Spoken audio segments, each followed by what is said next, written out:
I was in touch with the Electoral Commission today, and I've got some information for you just to put more cold water on this bullshit thing this government thinks it's going to do.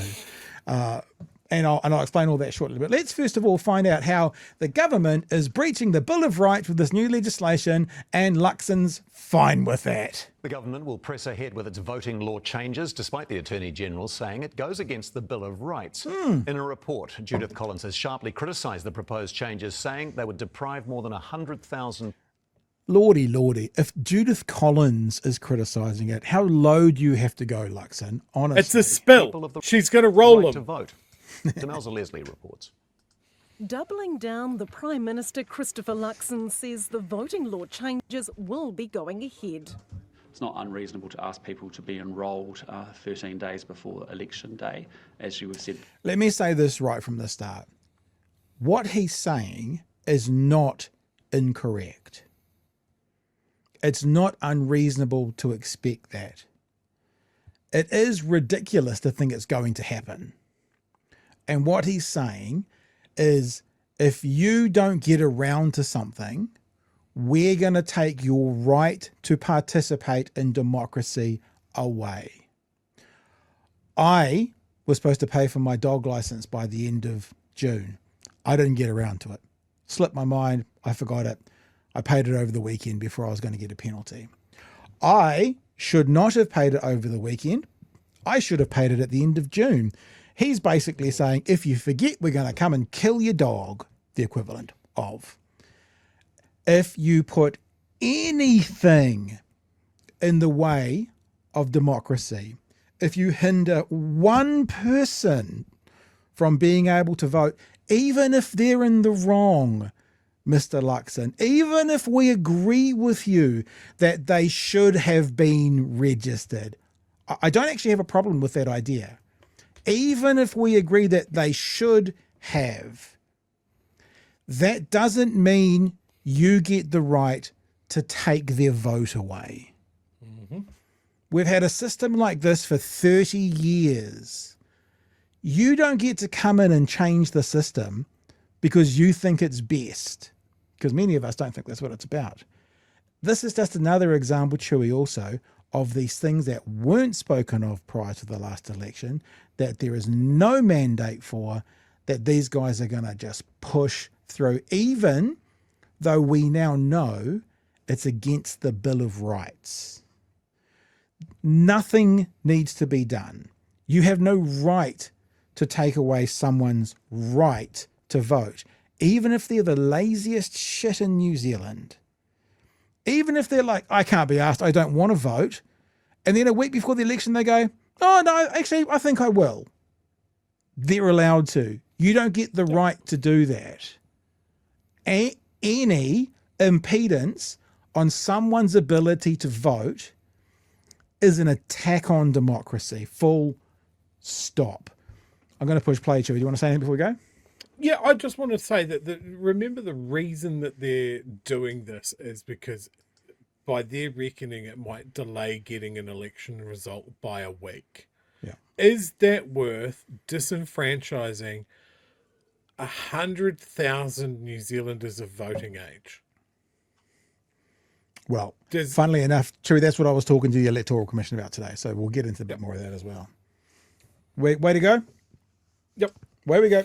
Before it's 26 days in Australia, and that gives people plenty of time. The report by Attorney General Judith Collins found the changes clashed with constitutional rights. She said scrapping enrolment once voting begins could disenfranchise more than 100,000 people.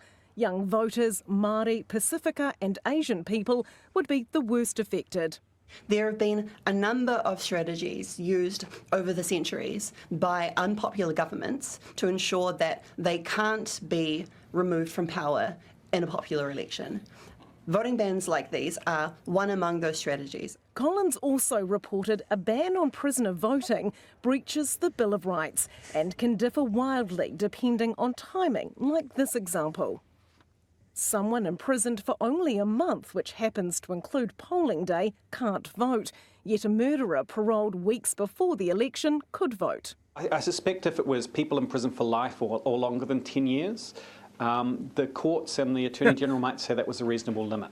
But mixed up the setting it names. so that anyone Yeah, that was Emmy beforehand, for sure. sentenced to prison doesn't get to vote, that's where it's sort of arbitrary. There's no public safety argument to be made. Actually, no positive argument of any kind was ever advanced in favour of this prisoner voting ban. It was conceived arbitrarily and passed arbitrarily. Nobody has ever tried to present a justification for it, other than that the government thinks this will play well with their base. The Prime Minister says the electoral system has That's been it. unsustainable and denies he's playing to his base. No, I disagree completely. What we're doing is saying, we've acknowledged that we've got an electoral commission that usually would count a vote in 20 days. I just say to you, around the world, that's pretty slow. Judith Collins's report is not Who binding, cares? but it's likely to be considered as part of the Select Committee process. Demelza Leslie, One News. So the other thing you got to put out there, Chewie, is if we're going to start to run our country based on what other countries do, I'm interested once again to have that conversation around the capital gains tax, because, other countries, if that's the reason we're doing it. Now, so I'll tell you what I did, Chewie. Did we talk about this last Thursday? About the special votes and that? Or have we not talked about this yet? I can't actually remember. We spoke a little bit about special votes. So here's the thing I thought today. Special votes get counted after the election. Early voting gets counted from 9 a.m. on election day. Votes made on election day start to get counted at 7 p.m. And as Chewie pointed out so beautifully last week, on election night, this time around, someone made a victory speech on the night. So this whole kind of having to wait for the results thing is the minor bits around the edges. Normally what happens is the Greens may pick up a seat because they're quite heavily involved in the international votes. There was a victory speech, as Chewie pointed out so beautifully, last election on election night. Right, so that's the first thing. The second thing, though, they're talking about the vote, people who register in that 13-day window become special votes. What about all the other special votes? So, Chewie, my question is this. How long does the Electoral Commission have to count the votes that come from overseas? Because they're not counted on the night. They're not counted the day after. Just in case you want to know, and I've confirmed all this with the Electoral Commission today, they send back the paper votes. They get counted in New Zealand, right? Yeah, you go into an embassy or high commission. Yep. You literally fill out the thing and they put it in the Yep. box, and then they send the box home. Yep. Sealed. Yep. It's never 100%. unsealed. 100%. So that means there can't be a final election result on election night because there's a whole bunch of special votes to go. Our 2020 election, 2 million early votes. Now, I asked the Electoral Commission today, are they all counted by, they start at 9 o'clock in the morning on election day. Are they finished by 7 o'clock? And the consensus was like, no, they'll go days after that. Okay, so they go days after that. The same for if you're, if you're in Queenstown, but your electorate is in Hamilton East or something, they all get counted afterwards as well. They start and they get counted. Here's the big one though. If you're again in Uzbekistan and you go to the New Zealand High Commission and you cast your vote on election day, how long has that vote got to get back to New Zealand? Here's an email I got back from the Electoral Commission today. Kia ora, Pat. Thank you for your call earlier. We allow 10 days for postal votes to be returned from overseas. Overseas votes are processed and counted in New Zealand.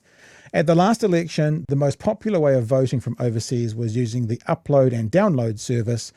This is when voters download their voting papers, fill them out, and then return them by upload to the Electoral Commission website.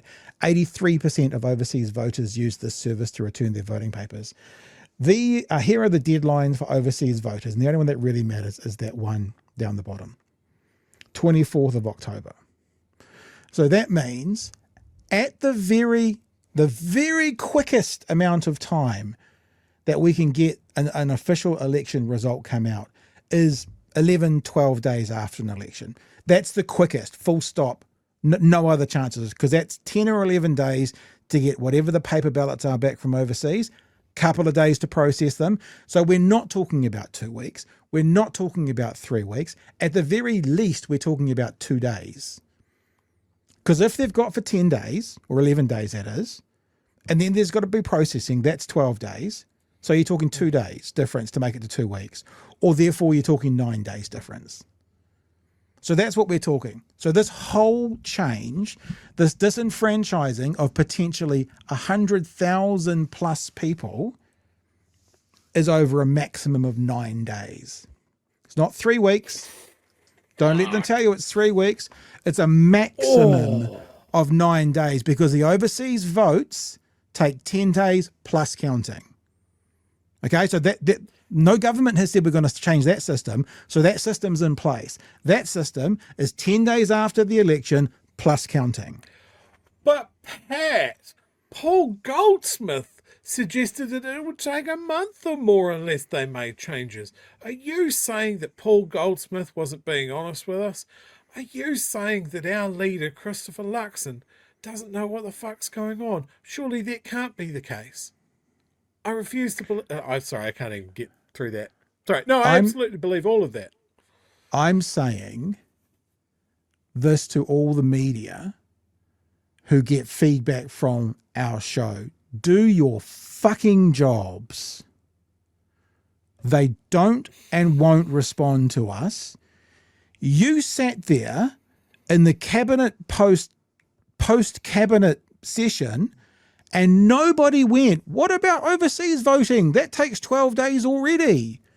You guys let Luxon say 3 weeks, implying under their system it'll all be finished on the night of. No, it won't. Uzbekistan calling 10 days after the election. 2 days to count the votes. 12 days after the election. So we are talking about somewhere between 2 and 9 days to disenfranchise 100,000 people. We are talking about making the count faster by somewhere between 2 and 9 days. It's not worth it. It's not worth it. It won't functionally change the outcome of the election. Like, it wouldn't be worth it if they say 3 or 4 or 5 weeks. It wouldn't be worth it. There's nothing worth stopping someone's right to participate in the voting process. The irony is it's not 3 or 4 or 5 weeks better. It's 2 to 9 days. There's nothing worth it to stop someone participating in democracy. And for this government to stand up and be all kind of Pollyanna, it's all for a good reason.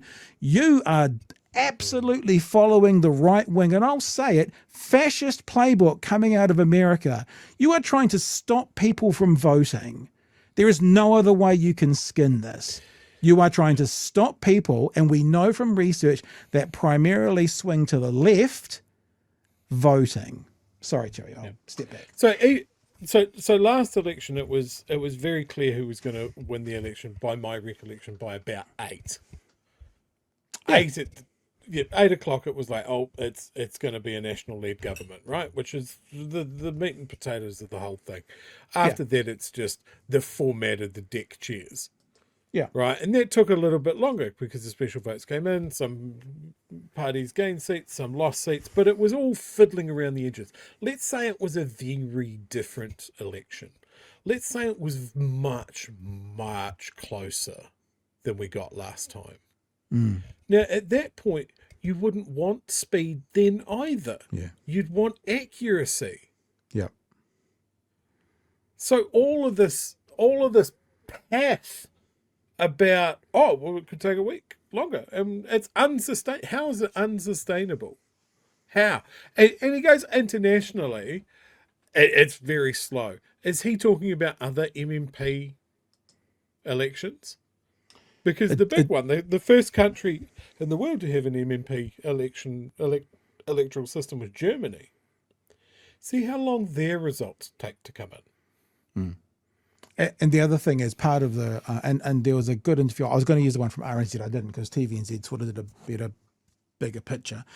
but on RNZ, when Luxon was being interviewed about this, one of the reasons that the Attorney General's, the Bill of Rights came out was actually the history of how we vote is a part of this. So in other words, New Zealanders are accustomed to registering in that timetable, in that time period. So that's why it's not okay to change it, because this is how we vote. And because that's how we vote, one uppity little fucking thumb-printed Prime Minister doesn't get to come along and change it because he's scared he's going to lose the next election and he wants to try and knock out 50, 60, 70,000 voters from the left. Because this is how we've done it since the 90s.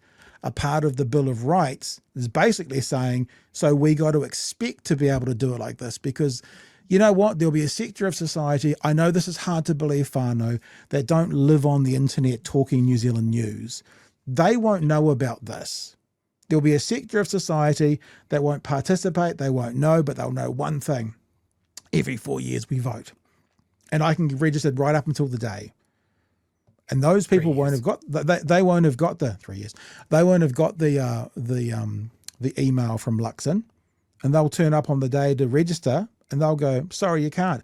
Mark my words, if this happens at the election, if this goes through and happens at the election, there will be people who bowl up on the day to get registered not knowing that they can't. You don't have the right to disenfranchise those people from voting. As much as they typically do vote for the right, the uneducated voter, right? The what do they call it in America? Ones without degrees, whatever that is.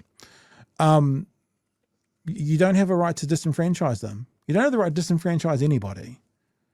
And I'm fucking furious about this. You might tell. Yeah, it's super something. dumb. Look, this is coming from guys that don't like MMP. They want first past the post. Yeah, and that's probably one of the only advantages of first past the post is that you get an answer quicker. And this is just another way that they're fiddling with the fucking format of the thing because they don't like the thing. It's dumb and it needs as much pushback as possible. Low information, that's what they call them. Low information. Voters. I also saw this comment, and when we talked about it last week, it came up as well. So I absolutely wanted to clarify and answer this for people.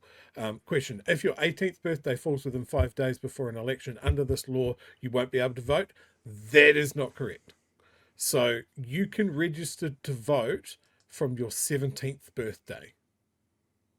So for all the young people in their in your lives that are maybe worried about this, tell them that they can register. If they're over 17, they can register now.